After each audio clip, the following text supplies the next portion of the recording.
Hi everyone, my name is Elis, and in this video we're going to be talking about houseplant pests. 3 to be more specific, because those are the 3 that I've dealt with and I have experience with, and I believe I've successfully eradicated for now until I manage to bring home another plant that has goddamn spider mites on it. If you're a houseplant collector, or simply have houseplants, it's bound to happen. You're gonna get pests. They can be brought inside from nature, from the yard. They can get stuck on your clothes if you've been visiting nurseries that have an infestation.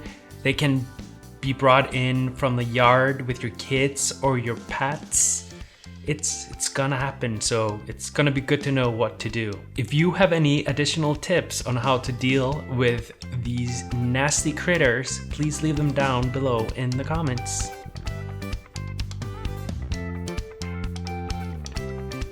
So there are few reasons why you do not want to use pesticides or harsh chemicals when it comes to treating your plants. First of all, they can be toxic to your kids, to your pets if they get into them. They are expensive. And also if you use non-harmful chemicals and pesticides, you get to spend more time with your plants because you're going to have to treat them more vigorously. And most importantly, houseplants can build up resistance to pesticides. And that's just going to make the problem way, way worse. The first thing you should always do when you have pests on your plants is to isolate it and isolate every plant that it's touching or very near to it. I don't know if you've noticed, but my plant space has gotten a little makeover. Doesn't look nice. So the first pests that we're going to talk about are spider mites. Spider mites belong to a genus of 1,200 mites of the Tetranychidae and belong to the Acariae family. You will find them generally under the leaves of your plants. They are less than 0.04 inches. They have 8 legs. They're usually light brown to black depending on what plants they're eating. They like dry and warm climates, and they don't like dusty areas. Okay, so this is why you need to inspect your plants frequently. I suggest inspecting them every day. And if you aren't inspecting them every day, what kind of plant parent are you? Like I said, you will usually find them underneath the leaves, and you will see a little cluster of them underneath the leaves. And you can also tell that you have spider mites because they've woven a web of silk all over. And they use that web to protect themselves from other predators and also not being swept away because they are very light. That's why it's good to have a fan blowing in your home. It helps with spider mites not being able to colonize your plant. And this is also why spider mites can so easily come home with you from an infested area. You can also tell that you have spider mites or another pest if a leaf on your plant all of a sudden turns entirely yellow. And I'll explain why that happens. And spider mites really like leafy plants that contain lots of carbohydrates, phosphorus, and nitrogen. Damn you, Calatheas I've fusion. They love them. So what the spider mites do, they live underneath the leaf of your plant, and they use their little fangs to puncture every single cell in the plant. And they will suck the sap out of the plant. And the reason why the leaf turns yellow all of a sudden is because they eat everything out of the plant cell along with the chlorophyll. The chlorophyll is the stuff that makes your plants green. And if the plant is left untreated, they will leave nothing behind. They will start to eat all of the leaves and then the stems. Okay, so there are a few methods to get rid of spider mites. These methods may also work for other annoying pests. In nature, they can't live in the cold. They don't like wetness. They don't like the rain. So when plants are outside and they have a good nutrient-rich soil, they get showered in the rain and it gets cold in the night, the plant kind of takes care of itself. when it's healthy. But since our plants live inside, we kind of have to simulate that environment. My number one tip to deal with spider mites is to bring it to the sink or the shower or somewhere where you have a hose. Put it on a stream have the stream as fast as your plant will handle, and then spray underneath your leaves and basically just wash all of the bugs and all of the eggs away, because the thing that you want to do is to disrupt the cycle.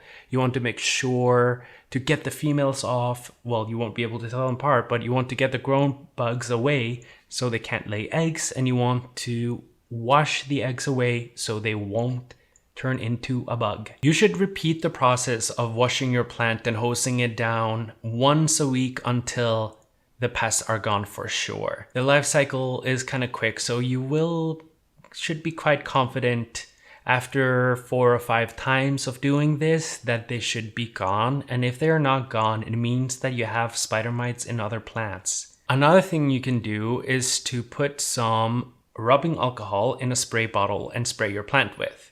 But you should dilute the alcohol, because if the alcohol is too strong, you are gonna end up bleaching your plant. I mentioned earlier that spider mites don't like dust, so you're not gonna find them in the soil of the plant, so you're not gonna have to worry too much about that. Another fantastic way, organic, non-harmful way to manage a spider mite infestation, and it kind of acts as a repellent, is to mix a food-safe soap and some water. I recommend Dr. Brenner's peppermint soap, few drops in a spray bottle, and then just spray underneath the plant, and that really keeps them at bay and it drowns them, and the peppermint oil does something to them that they don't like. They stay away from it. Some people like to use neem oil. I've personally never used neem oil. People have told me that it smells terrible, so ugh. And one of the reasons why I am not going the neem oil way, or haven't had to at least, is also because when you use oil, it can gunk up the pores of your plants. And this is why when you use neem oil, you should mix it with water and mix it in with some soap to emulsify the oil. There is another trick that my friends in my Icelandic plant group swear by, and that is filling your tub or any type of container of water that's going to fit your plant in. Get the water to 47 degrees. I will put the Fahrenheits here, and soak it in the water for 20 minutes and maintain the water temperature between 45 and 47 degrees.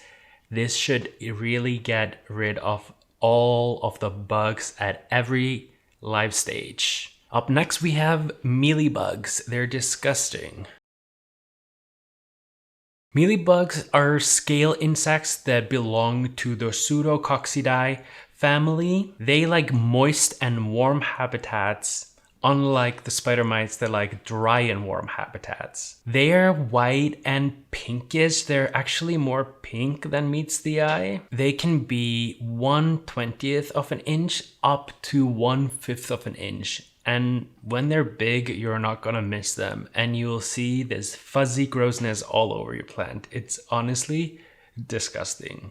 It looks like your plant is molding or has fungi all over it. Early detection of mealy bugs is that you will usually find them at the stem of the plant, or where like the stems of the leaves meet.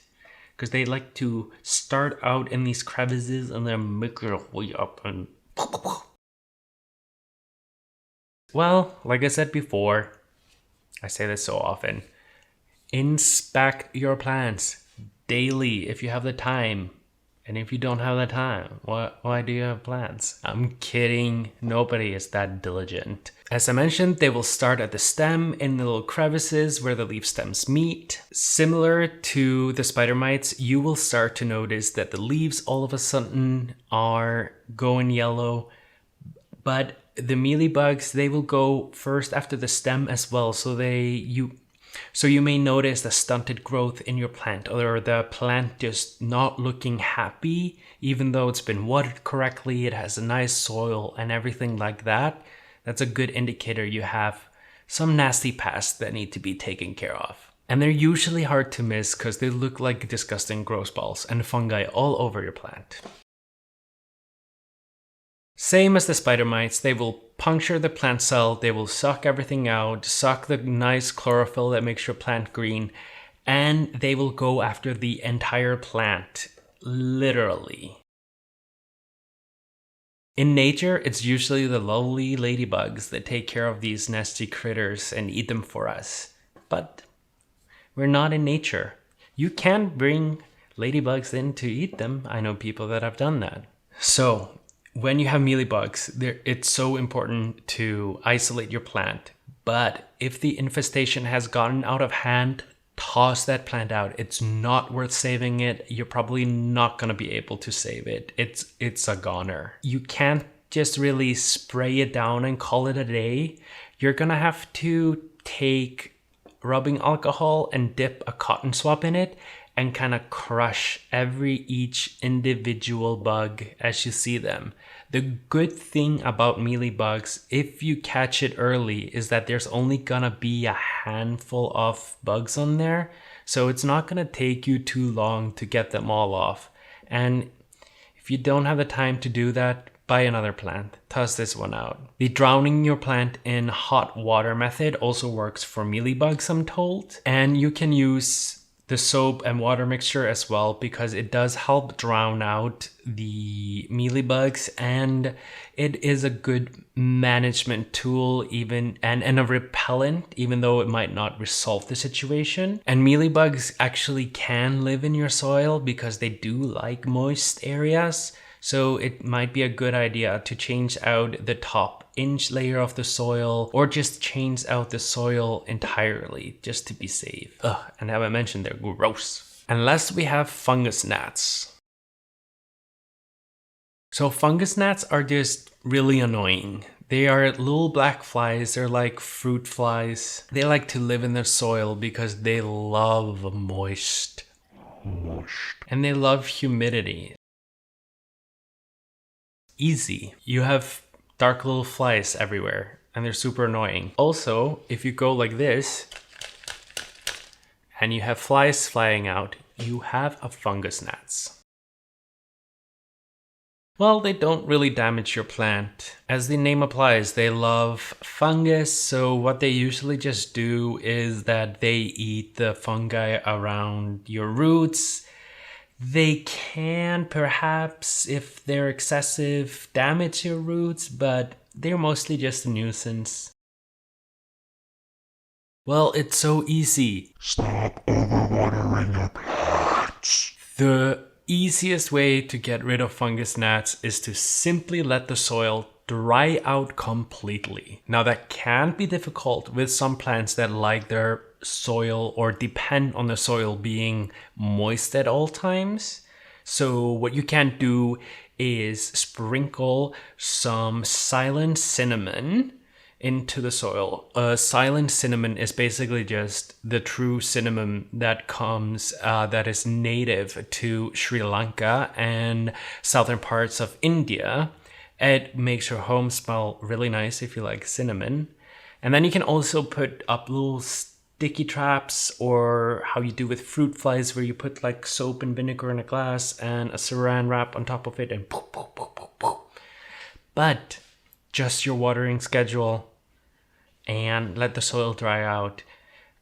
I had them everywhere, and because I was also watering willy-nilly, and then I just got too many plants to overwater, so eventually the soil on everything dried out, and I haven't seen them since.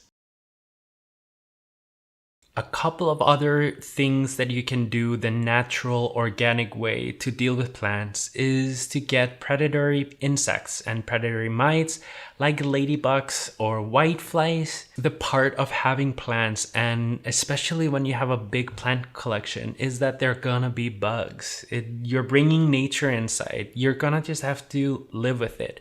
And some bugs are good bugs, like ladybugs. You can get predatory mites that come in little sachets that you put on your plant and put them in here. I have not gotten to that stage because I haven't gotten thrips. If I would get thrips, I would certainly get some. And I don't know, I wouldn't mind if my house was filled with ladybugs. They're cute. I hope this video helps you, and I hope you are able to tackle your pest problem head on after seeing this video in an inexpensive, safe for everybody way, and not using harmful pesticides that are only gonna make the problem bigger down the road. Thank you so much for watching. Please subscribe to my channel, hit the notification bell so you never miss a video. Follow me on social media. On Instagram, I'm very diligent at posting about my plants and updates on how they're doing and how they're growing. I'm always doing fun little experiments and stuff like that. And I'm on Facebook, I'm on Twitter, I'm on TikTok, I'm on Snapchat. I'm everywhere, but I'm not very active on everything. Thank you so much for watching. I'll see you next time. Bye.